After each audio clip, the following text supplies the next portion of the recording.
Hi friends, তো ফিরে এলাম আরও একটা নতুন ভিডিওতে। তো আজকে আমি যে বিষয়টা নিয়ে কথা বলবো সেটি হলো বেগুনের ছিদ্রকারী পোকা সম্পর্কে। তো বেগুনের ছিদ্রকারী পোকা বলতেই যে পোকাটি চাষি ভাইদের সবচেয়ে বেশি ক্ষতি করে থাকে এবং যে পোকাটি চাষি ভাইদের সবচেয়ে বেশি অর্থ ব্যয় করে থাকে সেটি হলো বেগুনের ফ্রুট বোরার অ্যান্ড শুট বোরার। অর্থাৎ বাংলায় যদি বলতে চাই তাহলে পরে বেগুনের ফল ছিদ্রকারী এবং ডগা ছিদ্রকারী পোকাটি সম্পর্কে। তো বেশিরভাগ চাষি ভাই কিন্তু এই পোকাটি সম্পর্কে পরিচিত, অর্থাৎ যারা দীর্ঘদিন থেকে বেগুন চাষ করে থাকেন তারা কিন্তু এই পোকাটিকে ভালোভাবে চিনে থাকবে।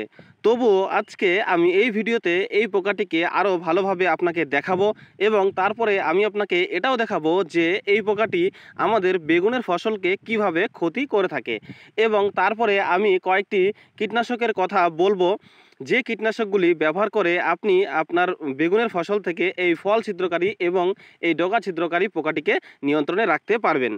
তো শুধু তাই নয়, এই কীটনাশকগুলির কোম্পানি নাম, টেকনিক্যাল নাম, ডোজ এবং এই কীটনাশকগুলি আপনি কখন এবং কিভাবে ব্যবহার করবেন এই সমস্ত কিছু নিয়েই আজকে আমি এই ভিডিওতে আলোচনা করব। তাই ভিডিওটি স্কিপ না করে সম্পূর্ণ ভিডিও দেখতে থাকুন আর আমার চ্যানেলে নতুন হয়ে থাকলে পরে অবশ্যই চ্যানেলটিকে সাবস্ক্রাইব করে সঙ্গে থাকবেন। তো চলুন ভিডিওটি শুরু করা যাক। এখন আমি যে বেগুনের জমিতে রয়েছি এই বেগুনের জমির বেশ কিছু গাছ কিন্তু এই ফল ছিদ্রকারী এবং এই ডগা ছিদ্রকারী পোকাটি দ্বারা কিন্তু ক্ষতিগ্রস্ত হয়েছে। তো এখন আমি আপনাকে দেখাবো যে এই ফল ছিদ্রকারী এবং এই ডগা ছিদ্রকারী পোকাটি আমাদের বেগুনের ফসলকে কিভাবে ক্ষতি করে থাকে। তো আপনি যে গাছটি দেখতে পাচ্ছেন এই গাছের দেখুন এই ডগাটি কেমন টলে গিয়েছে, ঠিক আছে। তো নর্মালি কিন্তু এর আক্রমণে আমাদের বেগুন গাছের ডগা এমনিভাবে টলে যেতে দেখা যায় এবং এই ডালের কোনো না কোনো এক জায়গায় কিন্তু আপনি এই পোকাটির ছিদ্রর লক্ষণ আপনি দেখতে পারবেন। তো আমি এটাকে ভেঙে আমি আপনাকে দেখাবো। তো আপনি দেখতে পাচ্ছেন কি না, এখানে কিন্তু ছোট্ট একটি পোকা দেখা যাচ্ছে যেটা বেগুনের শুট বোরার অর্থাৎ সেই ডগা ছিদ্রকারী। তো ছোট্ট একটি পোকা কিন্তু এখানে আমি দেখতে পাচ্ছি। আপনি দেখতে পাচ্ছেন কিনা বুঝতে পারছি না। তো আমি আপনাকে আরও একটি ডাল দেখাবো। তো এই গাছের এখানে কিন্তু ছিদ্র একটি লক্ষ্য করা যাচ্ছে। তো আমি এই ছিদ্র বরাবর ভেঙে আমি আপনাকে দেখাবো। তো এভাবেই কিন্তু প্রচুর ডাল এবং প্রচুর ফল কিন্তু নষ্ট হয়ে যায় আমাদের বেগুনের এই ফ্রুট বোরার অ্যান্ড শুট বোরার এই পোকাটির জন্য। তো আমি আপনাকে কয়েকটি ফল বের করেও আমি আপনাকে দেখাবো যে কিভাবে এই এই পোকাটি আমাদের বেগুনের ফলকে নষ্ট করে দেয়। তো দেখুন এখানে আমি একটা বেগুন বের করে আপনাকে দেখাবো।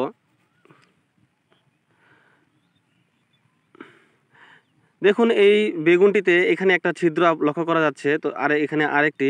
তো এখানে কিন্তু দুটো এই ছিদ্র লক্ষ্য করা যাচ্ছে। তো এভাবে কিন্তু প্রচুর ফল নষ্ট হয়ে যায়। তো আরও একটি ফল আমি আপনাকে দেখাবো যেটাতে এই পোকাটির কিন্তু আক্রমণ হয়েছে। তো এই বেগুনটিরও কিন্তু একটি জায়গায় এখানে বড় একটি ছিদ্র লক্ষ্য করা যাচ্ছে এই পোকাটির জন্য, ঠিক আছে। তো এইভাবে প্রচুর ফল আর ফুল নষ্ট করে দেয়।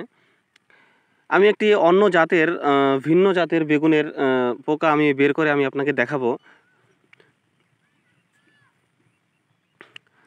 তো এই যে এই পোকাটির পোকা খাওয়ার সাথে সাথে কিন্তু আপনি বাইরে এই পোকাটির মলও দেখতে পাবেন, ঠিক আছে। তো ছিদ্র করার সাথে সাথে আপনি এই পোকাটির মলও দেখতে পাবেন। তো আমি এটা ভাঙবো, ভেঙে তারপরে আমি আপনাকে ভেতরে পোকা দেখানোর চেষ্টা করব। তো দেখুন এখানে কিন্তু এই যে পোকা কিন্তু বেরিয়ে এসেছে। আমি এখানে দুটো পোকা দেখতে পাচ্ছি। এই যে দেখুন, এই যে এটা হচ্ছে বেগুনের ফ্রুট বোরার অ্যান্ড শুট বোরার যে পোকাটি আমি কথা বলছি সেই পোকাটি এখানে কিন্তু বেরিয়ে এসছে, এই যে দেখুন। তো এইভাবে কিন্তু প্রচুর ফল নষ্ট হয়ে যায় এবং প্রচুর আমাদের বেগুন গাছের ডগা কেটে ফেলে এই ছিদ্রকারী পোকাটি। তো এই পোকাটির শ্রীমত বেগুন গাছের কাণ্ডের ওপরে নয়তো পাতার নিচে অথবা ফুলের কুঁড়িতে একসাথে অনেকগুলি ডিম পাড়ে এবং ৩-৪ দিন পরে সেই ডিম থেকে কীরা বের হয় এবং সেই কীরা সরাসরি বেগুন গাছের কাণ্ডের ভেতরে নয়তোবা ফলের ভেতরে প্রবেশ করে এবং তারপরে সেখানে সেটি ৬ থেকে ৭ দিনের মতো অবস্থান করে এবং 6 থেকে 7 দিন পরে সেটি একটি পূর্ণাঙ্গ মথে পরিণত হয় এবং এই পূর্ণাঙ্গ মথ মোটামুটি 1 থেকে 2 সপ্তাহ কিন্তু বেঁচে থাকতে পারে। তো মোটামুটি এই কীড়াটির একটি জীবনচক্র মোটামুটি 30 থেকে 40 দিন পর্যন্ত কিন্তু কাটাতে পারে।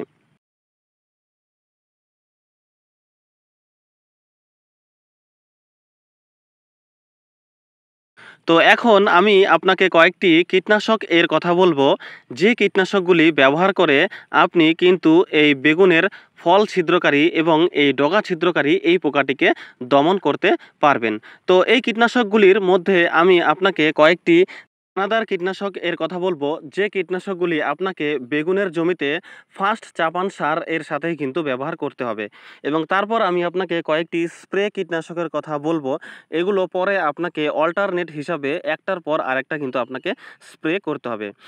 তো দানাদার কীটনাশকের মধ্যে যেমন 3G এবং 4G, যেমন কার্বোফুরন 3G এবং কার্টাফ হাইড্রোক্লোরাইড 4G, এই কীটনাশকগুলি আপনাকে প্রথম চাপান সারের সাথে বেগুনের জমিতে প্রয়োগ করতে হবে।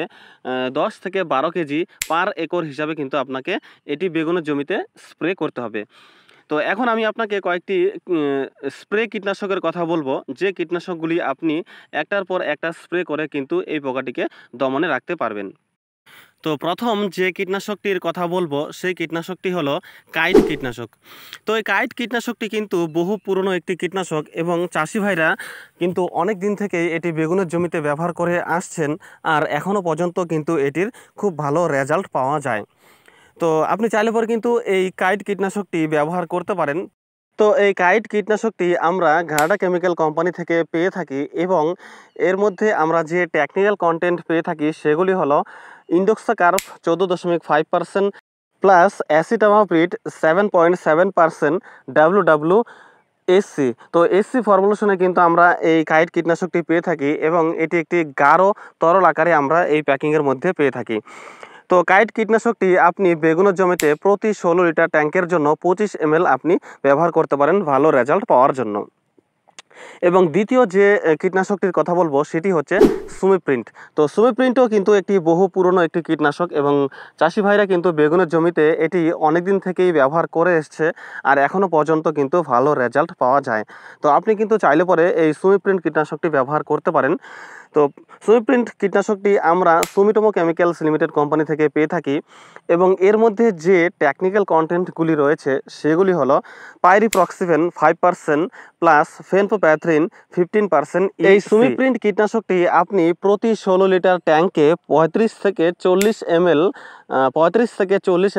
পার 16 লিটার ট্যাঙ্কে মিশিয়ে কিন্তু আপনি বেগুনের জমিতে স্প্রে করতে পারেন ভালো রেজাল্ট পাওয়ার জন্য। এবং তৃতীয় যে কীটনাশকটির কথা বলবো সেটি হচ্ছে কোরাজেন। তো কোরাজেন কীটনাশকটি আমরা এফএমসি কোম্পানি থেকে পেয়ে থাকি এবং এর মধ্যে যে টেকনিক্যাল কন্টেন্ট রয়েছে সেটি হলো ক্লোরান্ট্রানিলিপ্রল 18.5% SC। তো এই কোরাজিন কীটনাশকটি আপনি প্রতি 16 লিটার ট্যাঙ্কে 10 ml ব্যবহার করে আপনি বেগুনের জমিতে দেখতে পারেন। তো এটির কিন্তু ভালো রেজাল্ট পাওয়া যায়। তো কোরাজিন কীটনাশকটি সম্পর্কে আপনি আরও ভালো তথ্য জানতে পারেন, কারণ কোরাজিন কীটনাশকটি সম্পর্কে আমার চ্যানেলে আগে থেকেই একটি ভিডিও বানানো আছে, যেটার লিঙ্ক এই ভিডিওর ডেসক্রিপশন বক্সে দেওয়া আছে। তো আপনি চাইলে পরে কিন্তু সেখানে গিয়ে সেটি দেখে নিতে পারেন। এবং চতুর্থ আর লাস্ট যে কীটনাশকটির কথা বলবো সেটি হচ্ছে সিমোডিস। তো এই সিমোডিস কীটনাশকটি কিন্তু আমরা সিনজেটা কোম্পানি থেকে পেয়ে থাকি এবং এই সিমোডিস কীটনাশকটি বর্তমানে বেগুনের জমিতে এই ফল ছিদ্রকারী এবং এই ডগা ছিদ্রকারী পোকাটির জন্য কিন্তু খুব ভালো রেজাল্ট পাওয়া যাচ্ছে। তো আপনি চাইলে পরে কিন্তু এই সিমোডিস কীটনাশকটি ব্যবহার করে দেখতে পারেন। আর যারা অলরেডি ব্যবহার করে ফেলেছেন বেগুনের জমিতে এই সিমোডিস কীটনাশকটি, তো আপনারা চাইলে পরে কিন্তু আমাকে কমেন্ট করে বলতে পারেন যে এটার রেজাল্ট কেমন পাওয়া যাচ্ছে। তো এই সিমোডিস কীটনাশকটির মধ্যে আমরা যে টেকনিক্যাল কন্টেন্ট পেয়ে থাকি সেগুলি হলো আইসোসাইক্লোসিরাম 9.2% WWDC এবং আইসোসাইক্লোসিরাম 10% WVDC ফর্মুলেশনে কিন্তু আমরা পেয়ে থাকি। তো সিমোডিস কীটনাশকটি আপনি প্রতি 16 লিটার ট্যাঙ্কে 20 ml নিয়ে কিন্তু এটি বেগুনের জমিতে স্প্রে করতে পারেন ভালো রেজাল্ট পাওয়ার জন্য। তো আপনি যদি এই সিমোডিস কীটনাশকটি ব্যবহার করে থাকেন তাহলে পরে আপনি অবশ্যই কমেন্টে কিন্তু বলবেন যে এটার কেমন রেজাল্ট পেয়েছেন, এবং যারা এটা ব্যবহার করেননি তারা কিন্তু অবশ্যই এটা ব্যবহার করে দেখতে পারেন। তো আমি যে 4টি কীটনাশকের কথা বললাম এই ভিডিওতে, তো এই 4টি কীটনাশকের মধ্যে যে কোনো একটি কীটনাশক আমি পরবর্তী ভিডিওতে আমি বেগুনের জমিতে স্প্রে করব, তারপরে আমি আপনাকে সেটার রেজাল্ট দেখাবো। তো এর পরবর্তী ভিডিওগুলো দেখার জন্য কিন্তু অবশ্যই আপনাকে আমার চ্যানেলটিকে সাবস্ক্রাইব করতে হবে। তো এর পরবর্তীতে তাহলে পরে আপনি সেটার রেজাল্টও আপনি দেখতে পারবেন। তো আশা করি কিছু তথ্য দিয়ে সাহায্য করতে পেরেছি। তো ভিডিওটি ভালো লাগলে অবশ্যই একটা লাইক করে দেবেন। তো দেখা হবে একটা নতুন ভিডিওতে, ততক্ষণের জন্য নমস্কার।